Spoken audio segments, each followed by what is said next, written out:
আমার উম্মতকে জাহান্নামে রেখে আমি মুস্তাফা জান্নাতে যাব না। এবার আল্লাহ বলছেন, হাবিব আপনি জান্নাতে না ঢুকলে তো জান্নাত উদ্বোধনই হবে না। জান্নাত উদ্বোধন করতে নবীকে লাগবে, আর নবীকে জান্নাতে নিতে গেলে উম্মত লাগবে। এবার বলেন, এই উম্মত যারা, আগে আমি আমারটা বলি, আপনারা আপনাদেরটা বলবেন। আমি মোকাররম বাড়ি, আমার জীবন সম্পর্কে আমি ভালো জানি, আপনার জীবনে 24 ঘন্টা সম্পর্কে আপনার এই ভালো জানা আছে।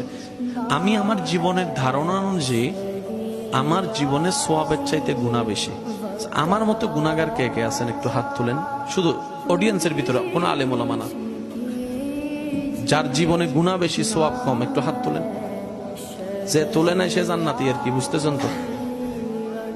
এবার হাতটা নামান। সত্যি করে বলেন, জান্নাত পাওয়া তো দূরের কথা, জ্ঞান পাওয়ার যোগ্যতা আছে আমাদের?